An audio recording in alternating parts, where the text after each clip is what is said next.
Welcome to the Betting Above the Rim podcast. Today's date, May 14th, episode 149 of the Betting Above the Rim podcast. And let's get started with our tip-off topics with 64-win team. Indiana, they didn't care about that, as the Pacers went on the road as an 8-point underdog and defeated the Cavaliers 114-105 to take the series 4-1 from Cleveland. And it's really kind of a shocking way this happened. Cleveland lost all 3 games at home. If you really want to dig deeper, Indiana goes on the road, wins game 1 by 9. Then there's the craziness of game 2.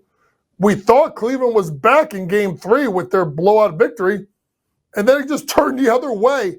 But shout out to Rick Carlisle and his staff and his players for what they did. Folks, they out Cleveland.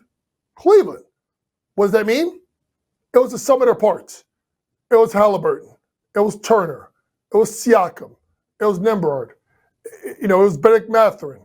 It was Aaron Naismith. It was Obi Toppin. It was TJ McConnell. You get my point here? Like, the reason why Cleveland was so great for the entire season is because of the totality of their parts and guys switching roles in order to get the job done. But what we had in game number 5 is we had obviously the play of Tyrese Halliburton, who was absolutely fantastic, had dagger after dagger on his way to a huge performance. Tyrese Halliburton ended up with, I think it was 31 points, including 6 out of 10 from 3. Shout out to the Indiana Pacers, who will await the winner of the series between the Knicks and the Celtics. Remember, if the Knicks win tonight, when we're talking about this, if they win game 5, it will start on Monday. Game 1 of the Eastern Conference Finals will be in New York. If Boston wins, it's going to be pushed back a week to next Wednesday. Obviously, the winner between Boston and New York would have home court advantage. Now, let's move over to Cleveland here for a second, because what is next? This is a team that shuffled the deck, firing J.B. Bickerstaff before at the end of last season. They turn around and hire Kenny Atkinson, right? They go out and they get DeAndre Hunter in a trade, right? They end up having the Defensive Player of the Year, Evan Mobley. But for a 64-win team, they still haven't gotten out of the second round of the playoffs.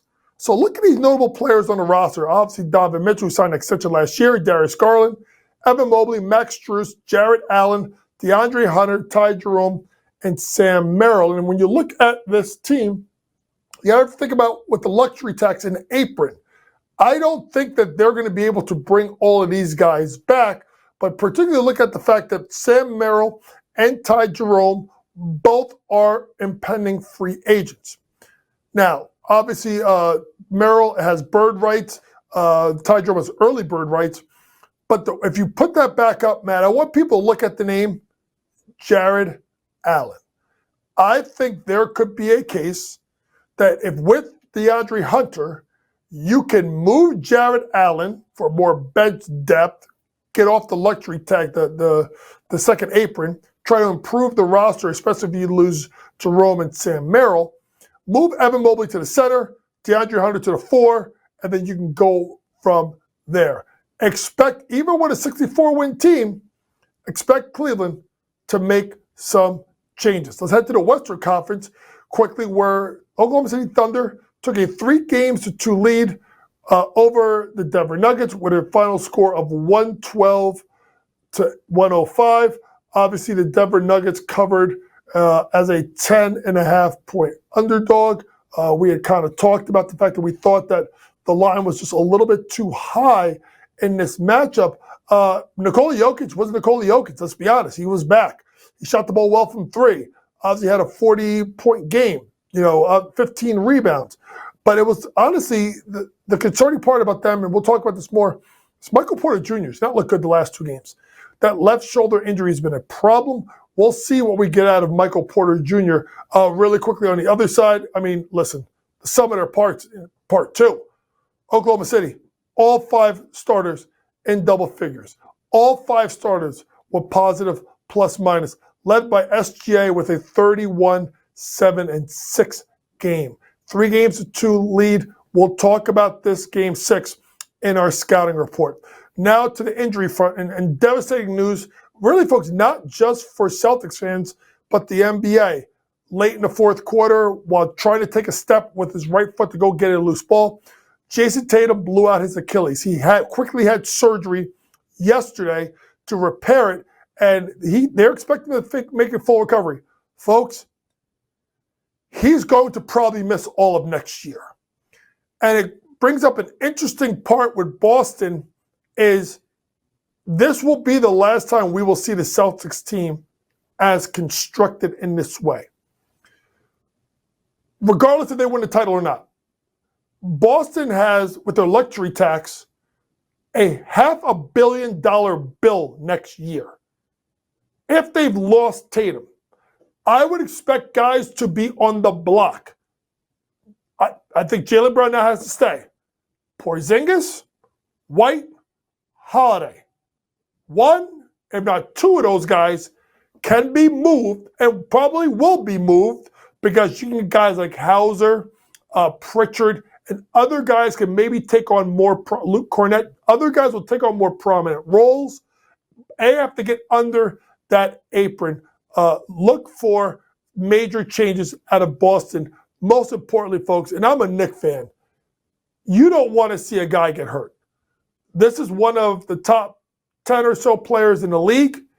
He's a great kid, plays hard, keeps his mouth shut, stays out of trouble, and was really on an absolute heater when he was at 42 points and 7 made threes in that game number 4. Prayers up to Jayson Tatum. We know he'll be back, and when he'll be back, he'll be as good as ever. Let's head to the lottery where, wait, what? Listen, I was coming out of, don't laugh at me, folks, puppy kindergarten with my little puppy, Honey. And I get a text message, literally at 7:30. And it's my producer, Matty George, saying, Dallas won the lottery? I was like, no, you wipe your eye, you look at your phone, you're like, okay. My producer was playing a prank. It wasn't a prank. Dallas legitimately won the lottery. And the crazy thing is, the 3 teams with the best odds to get the number 1 pick, not any of them ended up getting a top 3 pick. So obviously Dallas is number 1. They're going to take Cooper Flag. 2 and 3 becomes really, really interesting, folks, to see what happens here with San Antonio and Philadelphia. Do you start to look at the moves and the actions that have taken place? Could you see some trades by San Antonio? And could you see trades also from Philadelphia? And really quick, breaking news just came out from Shams. Draymond Green has just been fined $50,000 for integrity to the game for his 5.5-point call that he yelled from the bench, down by 8, late in, I think I would want to say that was game number 3, when Jonathan Kuminga made a 3, and the game ended up being decided by 5. This is a tricky topic, and Draymond and others need to be careful about what they say, and he was fined and fined accordingly. Coming up next, after the commercial break, we'll get into our award tour, where it's here. The WNBA tips off Friday night. Caitlin Clark plays Saturday. We're going to pull up the most regular season wins, over-unders. It's WNBA time. We'll be back after this commercial break.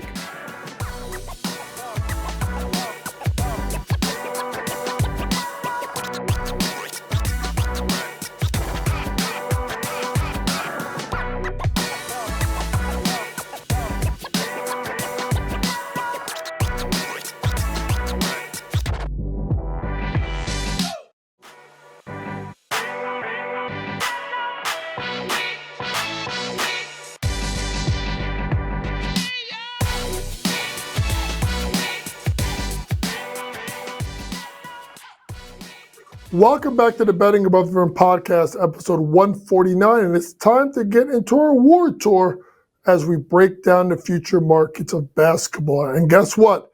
The W is back. And with it tipping off Friday, my producer Matt George and I think it's a great opportunity to look at the regular season win totals and the most overall wins in the W to see if we could find some winners. So if we pull up the regular season win totals for this year, the defending champion New York Liberty at 32.5 wins, Indiana Fever with Caitlin Clark in year number 2, along with obviously the acquisitions of Sophie Cunningham and Natasha Howard to go with Aaliyah Boston, and obviously DeWanna Bonner being new there at 31.5 wins. Vegas Aces at 30.5, a little bit of a changer, obviously, with Kelsey Plum gone. But obviously, you have Jewel Lloyd in. Minnesota Lynx, the runners-up, to a great Game 5 finals at 30.5.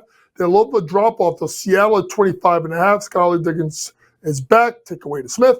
Phoenix Mercury, 24.5. Atlanta Dream, 21.5. Sparks, 20.5. 19.5 for the Sky. 18.5 for the Wings. 14.5 for the Mystics. Connecticut Sun, one of the best teams in the W, lost their coach and their entire starting lineup, except for Marina Mayberry, who's not happy, at 10.5, and then the Golden State Valkyries at 8.5. So, where do we go? I want to stay away from New York because I think it's going to be close. I think they're going to be obviously the best team in the W. Indiana's intriguing because I think it could be under, but that starting lineup is so dynamic. I'm going to go down the board. The team I like over is Phoenix. Now, hear me out, folks, because you're going to be like, wait, you're going to take the Phoenix Mercury out of all these teams? Folks, number one, yes, Diana Taurasi retired. We get it. But you still have BG, right? You still have the walking bucket, Kalia Copper. But then, to me, getting Satu Sabali and Alyssa Thomas. Satu as a stretch 4, could shoot the ball, can play the 3 a little bit. Alyssa Thomas can do it all and be around better offensive players than she was in Connecticut. And don't sleep on the signing of Sammy Whitcomb. Sammy has been a shooter for a long time. And I just look at this roster and I look at Phoenix and I just say to myself that, I just think that they're going to be a little bit better than people think. If you kind of think about it, peel back, they were a middle-of-the-road team. So give me 24.5 for the Phoenix Mercury to go over their win total. So if you think I'm going over, well, Coach, where is the underplay that you want to look at? There's so many different ways you can look at it, right? You can look at the Valkyries at 8.5 wins. Connecticut is going to be awful. By the way, rumors of Connecticut Sun being put up for sale. I wouldn't be shocked if they end up moving. That's just not a great market. I mean, they don't even have their own practice facility, which is a joke in itself. Washington Mystics could be better with all the young players that they got. Obviously, you look at Dallas at 18.5 with Paige Beckers. I'm telling you right now, she's going to have a monster season as long as Enrique makes sure she gets the ball enough. But the team I'm looking under is actually Chicago. Hear me out. I love Angel Reese. I love everything, how hard this kid plays. But this roster is a mess, and their whole ownership is in a mess, right? How they operate. They lose James Wade. They bring in Teresa Weatherspoon. Weatherspoon does a great job. They fire Spoon. They go off a cliff. They trade, obviously, Marina Mayberry before the deadline. And then they have, Kennedy Carter, which, listen, you can talk about how, how she's a little bit nutty, but damn it, she was a great player getting 17.5 points per game. So you lost your leading scorer from last year in Carter. You traded away last year your second leading scorer and Marina Mayberry. And now you look at that roster and you're saying, okay, where is everyone else? Besides, and the interesting thing is this, you could argue their 3 best players are all inside post players who can't shoot, right? That's Reese, that's Cardozo, and that's Elizabeth Williams. Now, they got Courtney Vandersloot to come back. I get that. But look at this roster, folks. Where are the wins? Someone tell me how a team that won 13 games last year is worse this year, and they're going to get 7 more wins. Someone's got to explain this to me. Well, guess what? You probably can't. Take under 19.5 for the Connecticut Sky. For most regular season wins, the New York Liberty are the favorites at plus 186, Minnesota at plus 310, along with Vegas, Indiana plus 330, 12-1 for Phoenix, 15-1 for Seattle. Everywhere else, how you doing? Drive home safely. So it's interesting. The team with the second best number for over-under wins is Indiana, but they're fourth in regards to most wins. Folks, it's going to be the New York Liberty. Why? Do you want me to go through their lineup? All right. Well, obviously you see the play of Anescu for this year. And obviously you look at other players such as Brianna Stewart, Jonquel Jones, Benaja Laney Hamilton, Leona Fibic. And then obviously you get Maureen Johannes come back, right, to the team. This team is going to be locked and loaded. This team has gone through 25 years before they won a championship. This is the golden era of the New York Liberty. And you could argue with Sab, with Stewie, and with Jonquel that they actually have 3 of the top 10 players in the world. Coming up next, we'll get into our scouting report. We'll break down game number 6 between the Oklahoma City Thunder and the Nuggets as the Nuggets try to extend the series for Game 7. And then we'll look at Friday night WNBA action, including Minnesota Lynx versus Paige Beckers in their debut, Atlanta versus Washington, and Los Angeles versus the Valkyries. We'll be back with our scouting report after this commercial break.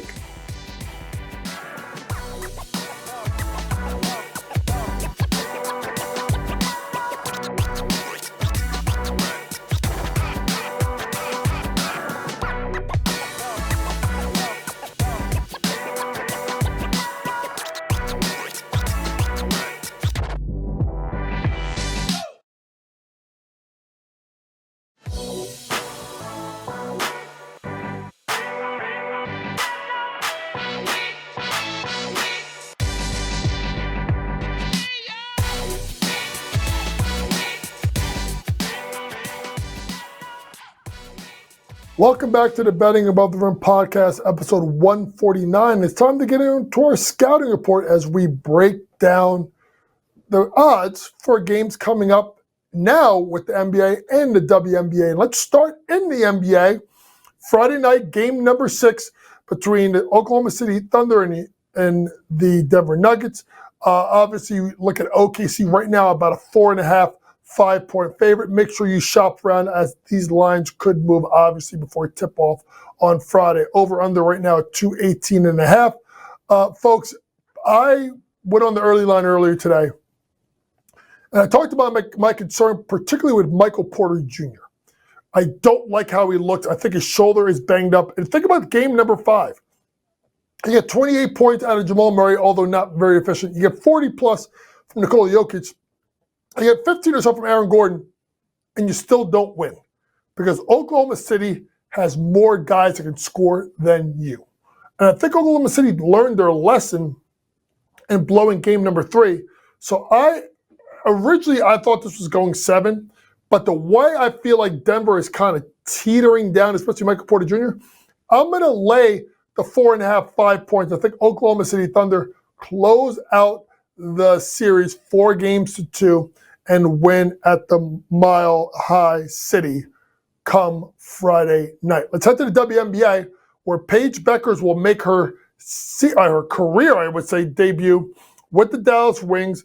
Dallas is a 7.5-point home dog versus the Minnesota Lynx, a Minnesota Lynx team led by Naphisha Collier, obviously one of the top 3 to 4 players in the world. Minnesota minus 7.5-point favorites, over under 164.5. I think that Minnesota is going to be a team on the mission. I think Cheryl Reeve is one of the best, if not the best, coach in the WNBA, and I look for her team to insert themselves early and often and cover the 7.5 point spread. Do note that there are props out for this game. Paige Beckers is minus 520 to score 10 points. That just tells you what they expect. Paige Beckers over under 14.5 points. Look for Paige to go over. I'm telling you, folks, this kid can be a 20-point-a-game scorer in his league. She just didn't have to do it because I look at UConn. I feel like UConn is like Dean Smith back in the day with North Carolina. They don't score a ton, but they can definitely score. Paige Beckers over 14.5 points, but Minnesota Lynx get the win and cover. Now at the second game, Atlanta Dream at the Washington Mystics. Atlanta Dream 5-point favorites. You got to look at the Atlanta Dream as a team that the Mystics, I should say, they had 3 first-round draft picks, but they have some, obviously, Edwards coming back last year to star forward from UConn. I think that this is going to be a team that could be sneaky good. Give me the Washington Mystics plus the 5 points versus the Atlanta Dream. Last matchup, a reason why if Minnesota wins tonight, that the game between Golden State and Minnesota, game 6 at the Chase, is on Saturday, not Friday, is because the Valkyries play their season opener at home as a 7.5 point underdog to, yes, there she is, Kelsey Plum and the Los Angeles Sparks. And you look at the Los Angeles Sparks team, minus 7.5, they should be much improved. Obviously, getting someone like Kelsey Plum to lead that team is going to be absolutely dynamic. And then obviously you look at some of the other players. Cameron Brink was coming on strong before she got hurt. Obviously, she is back. And they have some young pieces on that team that I really think could score the ball and score the ball really, really good, led by, obviously, Rickea Jackson, who is a absolute walking bucket. So really quick so people know, we're going OKC minus the 5 versus Denver. We're going with Minnesota minus the 7.5. Paige Beckers over 14.5 points. We're going to go with the Washington Mystics as a home dog plus the 5. And then we're going to lay the 7.5 with the Los Angeles Sparks. This has been your Betting Above the Rim podcast, episode 149. Man, 150's next. For all your information that you need for sports gambling, download the Sports Grid app. Pre-game, in-game, post-game, props, predictions, and more from the very best in the sports gambling industry. For my producer, Matty George, Vinny does a great job with the graphics. Thanks for always listening, folks. And remember, it's smarter to be on Sports Grid. Good night.